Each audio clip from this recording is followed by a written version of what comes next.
I'm Gabby's Jules. Gray skies over West London, but don't worry because we're here to brighten up your day. Tons of stuff going on, Jules. We had the Coppa Italia final.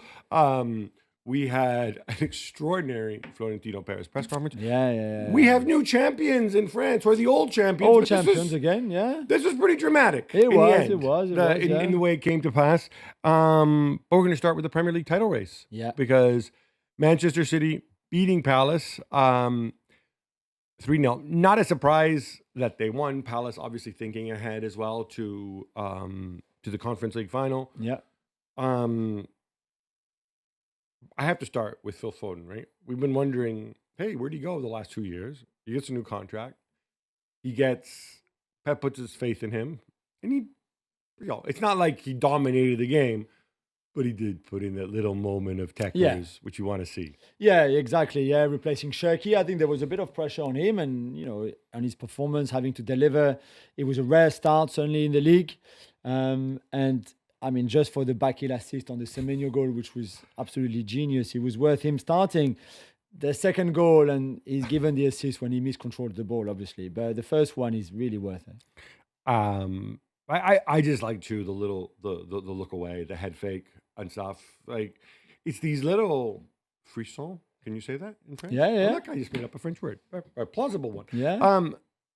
I mean, this is part of the reason it's fun to watch, and I think it speaks to somebody who, like you said, has that confidence or had that confidence in that moment. You don't need to do that to release him on the back heel. It's not that sort of clever misdirection. But I find it interesting. I don't know, looking forward, if there's a commitment. I mean, we don't even know if Pep's going to be here next year, to be perfectly honest. But the idea of Foden and Cherki together, it's a different setup, possibly something to explore. I mean, next season, I think. I don't think we're going to see this this year. We also saw a fair bit of rotation, which to me speaks to the fact that he wants to win the FA Cup. Yeah, clearly. Because I expected him probably more to play the strongest lineup possible against Palace on Wednesday, and instead he didn't. No Riley even in the squad. Haaland stayed on the bench. Doku and Cherki only came on in the second half. Guardiola coming back, for example, in the team after quite a long spell out.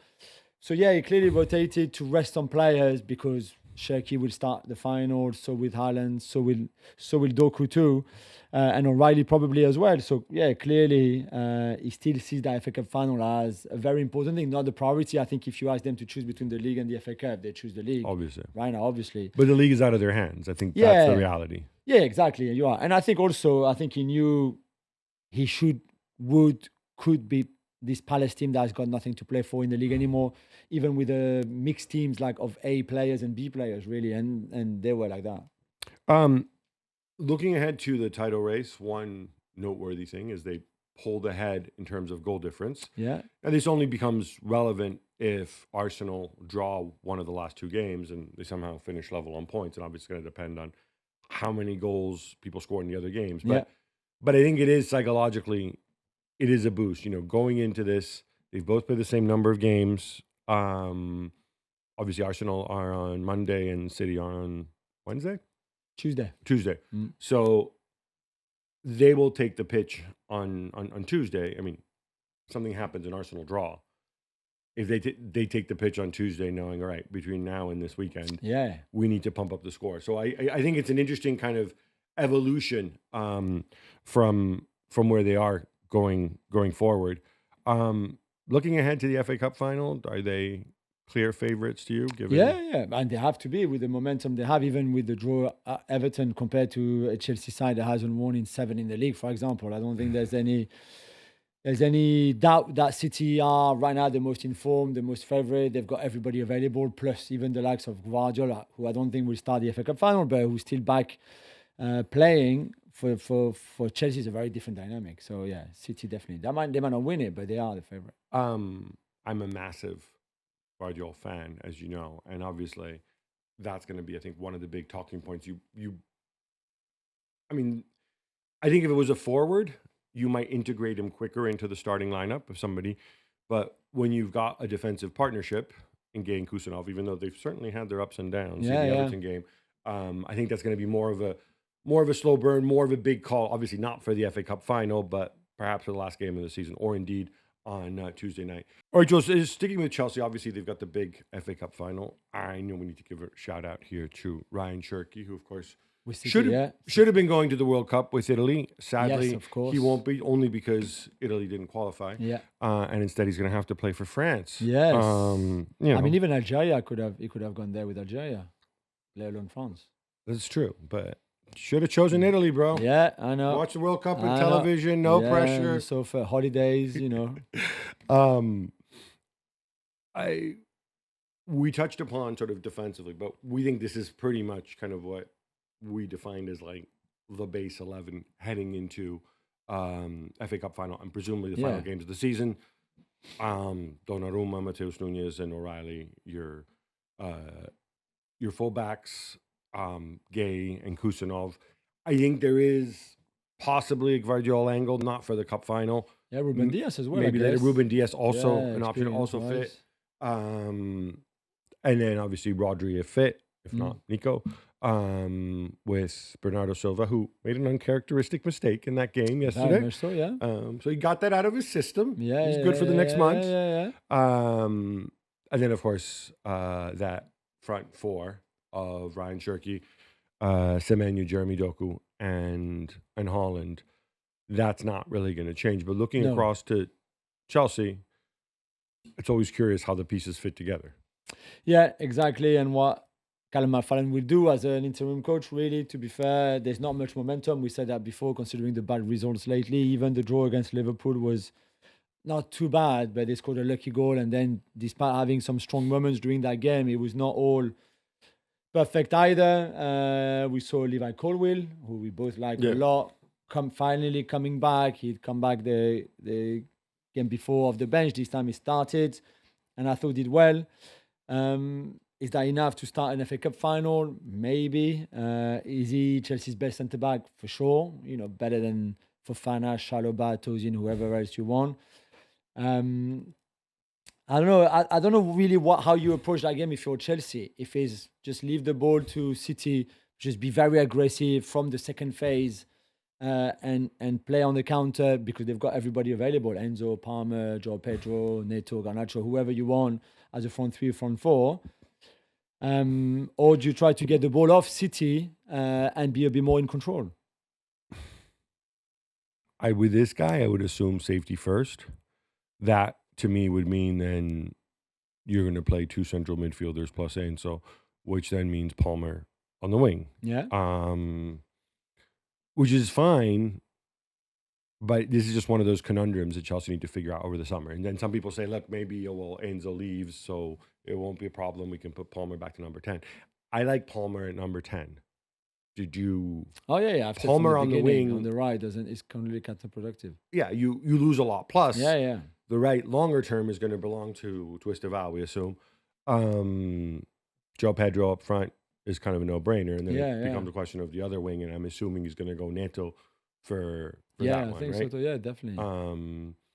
Cucurella, he gets the Hato obsession out of his system. And Reece Well, James is- Hato played at the weekend, but yeah, Cucurella should start. Gusto on the right, or Reece James if Reece James is really fit. Again, he's back, but is he fit for a cup final? or if he is really fit, you could play Reece James in midfield. With Yeah, Caicedo. true, which is a possibility. Sorry, Andre Santos. No, but it's true. The Callum McFarlane has done before too, and others. So it would be a very competitive Chelsea team and a good team on paper. The problem is they haven't been playing well for a long time now. They haven't won a game for a long time, bar the FA Cup kind of round up to this final. So it's I think it's difficult. We interviewed Andre Santos for the FA Cup final that would be on ESPN, and he was also saying like how difficult this is. You know, the season, the current context, the situation is just not ideal at all when you get into a final. Just a word on Palace, because obviously, you know my frustrations with the inequality of resources and things like that.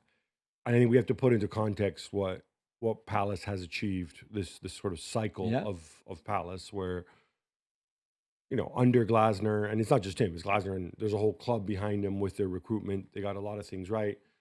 But obviously they win the FA Cup. They finish well in the league. year on year. Mm. They really should be in the Europa League. We know in the end why they weren't, being, because of the texture situation. Yeah. Thank you, JT, the gift that keeps on giving, and also, Mr. Of Marinakis course. too, Yeah. getting Let's thank involved. him as well. But now it's all coming to an end. I think I can say this for Glasner. He's not just a good coach, and I disagree with some of the things that Glasner's come out with and said after games. But I think he could have really packed it in between now and the end of the season, and he hasn't done that. He said There was always Europe. He packed it in the league, but Europe was always there. he did, but let's face it, winning the Conference League isn't going to move the needle for Glasner. It's another trophy. Yeah, it's a great trophy to win. But I think in those circumstances, especially after what he said and the way they're leaving, I think at a lot of clubs, they would have said, all right, this is not sustainable having you here. But at Palace, they found a way to make it work. And I think, again, that's a credit to Glasner, and that's a credit to the club. Yeah. I just think that if they hadn't been in Europe, he would have gone a long time ago. They kept him because he wanted to stay for that European run. The players wanted him to stay for the European run. The club wanted him to stay for the European run because he's won a European trophy before, not that long ago. Did really well. Probably kind of in that competition, punched above his weight slightly. And this time it's a bit the same. Although from the beginning we thought Palace, should go far in the Conference League because it's a Premier League club and because of the players that they have. So I think that's the reason also why he's still there. But they only have one more game to go. They've got 2 in the league. Obviously, the one against Arsenal will end the season at Selhurst Park, so you might want to finish on a high. You're sitting where you've got nothing to play for and you don't really care where you finish in the league. It's all about winning that game against Rayo Vallecano in the Conference League final, for sure. And they're that close, and they should win that as well, to be fair. And I think that's that game in particular. I mean, you would think that they're going to take it easy 3 days before the Conference League final. That is good news for Arsenal, potentially, on paper, in terms of the resistance that they could face from Palace, and maybe even in terms of goal difference. I just want to remind people, though, again, we take this for granted because when there's small incremental changes, we don't notice them. But this team could have had Olise, Ebereeze, and Mark Gay, and probably somebody else I'm forgetting. No, that's not it. You put those 3 into this team, and it's not like, but if you didn't have Olise, there's some other superstar you wouldn't have. No. If you put these 3 guys on the team, I mean, we're talking about a team that could, I think, easily challenge for the Champions League. Yeah, definitely for the Champions League position. I mean, they came close before with them, so if they had kept them a bit longer, sure. And that's got to be gutting if you're a Palace fan. Yes and no, because if you're a Palace fan really and you're realistic, you know exactly what happens with clubs like yours. I just wonder, why does football have to be this way? But why? It's like asking, why would Michael Olise play for Bayern Munich and not Crystal Palace? It's obvious why. So if he has the chance to leave Palace to go to Bayern Munich or Real Madrid or another bigger club, he would want to go there. And I don't think you can blame him for it. We would do the same. I wouldn't blame Olise, but I would blame a system that allocates resources and that, compared to even the 1980s, has become so top heavy that when a team does everything right, a team of Palace's side does everything right, they can compete for a year or 2, and then they need to come back to earth, and then all these people need to leave. And I think that's kind of what football's become, and it's become wonderful because we got all the best players on all the best teams to a degree that we never had before, because there were restrictions on foreigners, because the gap in revenue wasn't so big, commercial income, everything you want, right?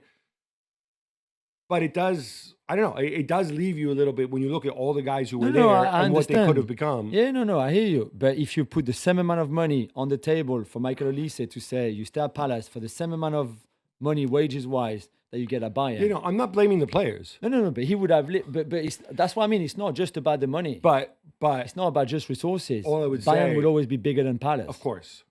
But I don't know that players necessarily need to always go to the biggest teams. They want to go to teams that can compete. Yeah. If you can go to Olise and Eze and Gay and say, look, we'll give you comparable amounts of money. We're going to be in the Champions League. We're going to compete for the Champions League. we can maybe go on a limb, add a little bit to the squad. You're, what is he?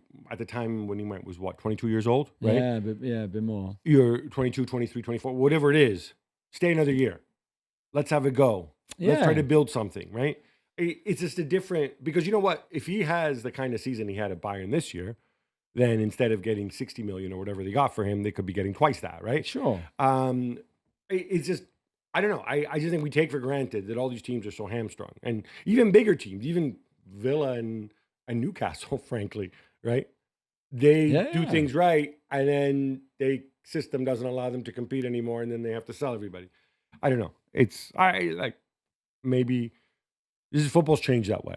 And all Yeah, I'm saying is sure. I don't know that it always needs to be like this. Maybe there are correctives, maybe there's sporting correctives, maybe there'll be smart people that will figure this out.